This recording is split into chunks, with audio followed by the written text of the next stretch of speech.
Hello, नमस्कार सखींनो. उज्ज्वलाच kitchen कट्ट्यामध्ये आपल्या सर्वांचं मनापासून स्वागत. हे बघा, आज आपण हा पदार्थ बनवणार आहोत. हे पाच छान असे आपण थालीपीठ केलेले आहेत. खमंग असे पोह्यांपासून बनवलेले आहेत थालीपीठ. तर तुम्हाला आवडले तर लाईक, शेअर आणि सबस्क्राईब करा आणि कसे केले त्यासाठी पुढे पूर्ण व्हिडिओ पहा. तर हे भात छान, मी एक छोटी वाटी पोहे घेतलेले आहेत. छान असं पोह्यांपासून मी वेगळी अशी रेसिपी बनवणार आहोत. आपण नेहमी पोहेच खातो, तर यापासून थोडीशी वेगळी अशी मी रेसिपी बनवते. तर पहा, हे 2 पाण्याने मी असे हे पोहे धुवून घेते. तर हे पहा, मी पोहे असे स्वच्छ असे भिजवून घेतलेले आहेत. आता हे 5 ते 10 मिनिटं असं ठेवायचं, चांगलं मऊ पडेपर्यंत. तोपर्यंत आता पहा, मी एक कांदा चिरून घेते. थालीपीठाला तर कांदा हा लागतो.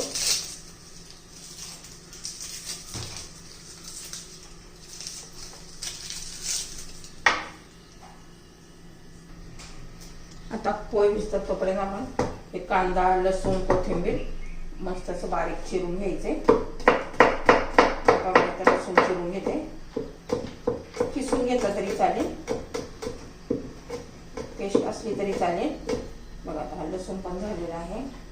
आता कांदा चिरून घेऊया. खूप खमंग असे आपले हे थालीपीठ होतात. आपण पोह्याचे थालीपीठ बनवणार आहोत. आपण नेहमी वेगवेगळ्या पिठांपासून बनवतो, आज आपण पोह्यांपासून बनवणार आहोत.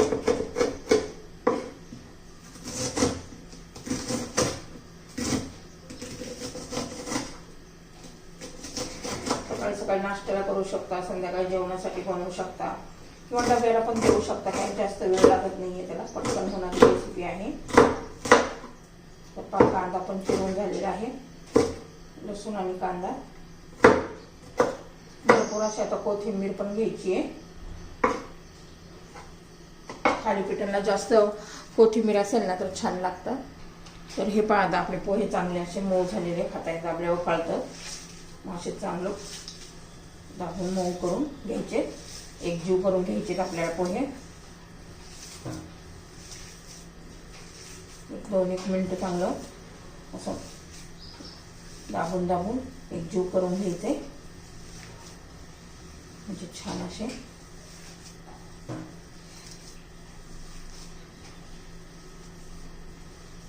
हे पहा, असा गोळा झाला पाहिजे, आपण पीठ मळतो तसं.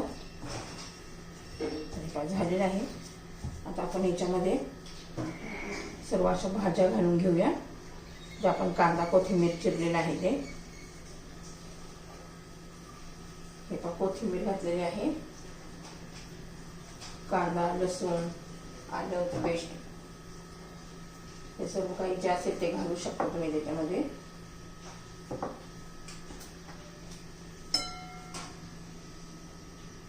तर हे पहा, आपण त्याच्यामध्ये आता थोडंसं गव्हाचं पीठ घालणार आहोत, एक छोटी वाटी.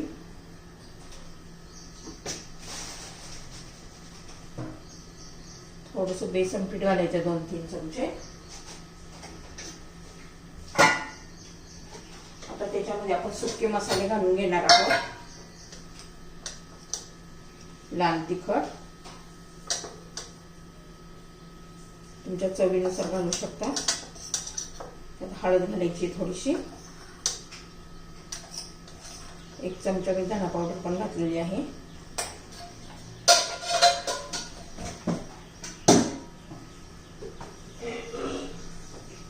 त्यात पांढरे तीळ घालायचे आहे. हे पहा, आता चवीनुसार आपण मीठ घालणार आहोत.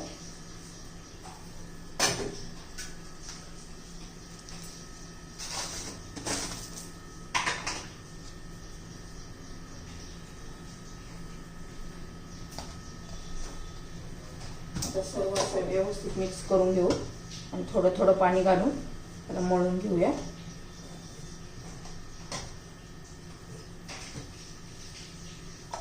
जास्त पाणी नाही घालायचं एकदम, कारण आपले पोहे ओले असतात.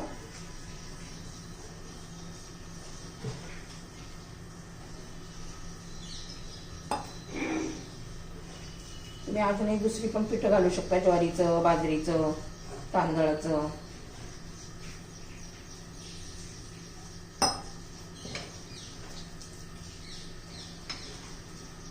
आपण हे थालीपीठ दह्याबरोबर एखाद्या खोबऱ्याच्या चटणी बरोबर नुसते म्हटलं तरी खाऊ शकता.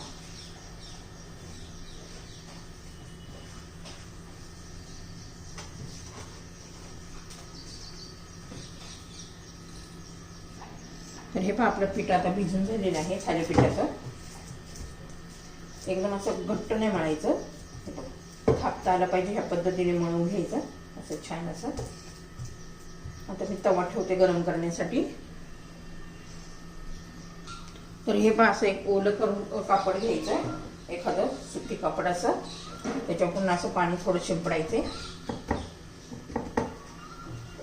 आणि ओला हात करून एक असं गोळा घ्यायचा आहे.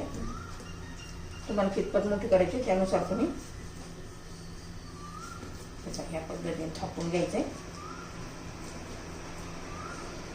आणि तुम्ही नक्की करून बघा, हे पोह्यांचे थालीपीठ एकदम खमंग कुरकुरीत असे होतात, छान लागतात.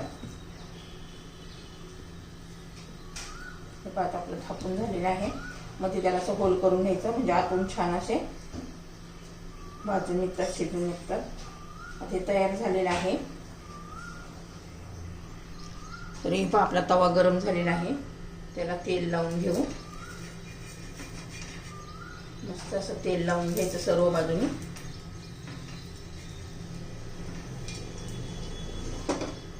आपण आता हे थालीपीठ टाकून घेऊया. हे पहा ह्या पद्धतीने.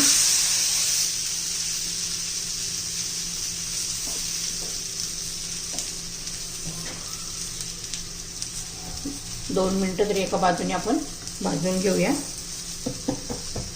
वरच्या भाजीपर्यंत खाली आपण दुसरं थापून घेऊ शकतो,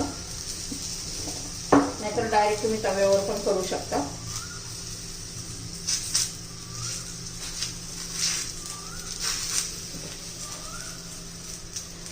आपण असं वरून तीळ पण लावू शकता, आतून पण घातलेलं आहे. आता 2 मिनिट एका साईडने भाजून घेऊया. थोडंसं असं साईडने तेल सोडून घ्यायचे.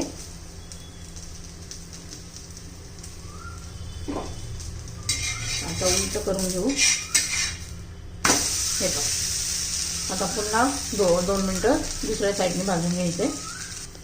तर हे पहा आपण आता उलट करून घेऊया. हे पहा दुसऱ्या बाजूने छान असं भाजलेलं आहे. आपण थोडंसं याला असं तूप लावून घेऊया, तुपाने छान अशी टेस्ट येते.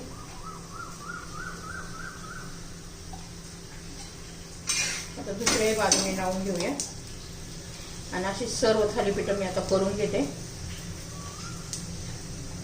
एक वाटी पोह्यामध्ये 4 ते 5 असे थालीपीठं तयार होतात. हे पहा किती छान असा कलर आलेला आहे आणि मस्त असं आपलं हे थालीपीठ पहा झालेलं आहे. आता उरलेली मी अशीच बनवून घेते. तर हे पहा छान असे आपले थालीपीठं तयार झालेले आहेत. 5 थालीपीठं झालेले आहेत. एवढ्या पिठामध्ये आपली थालीपीठ एकदम खमंग असे थालीपीठ तयार झालेले आहेत.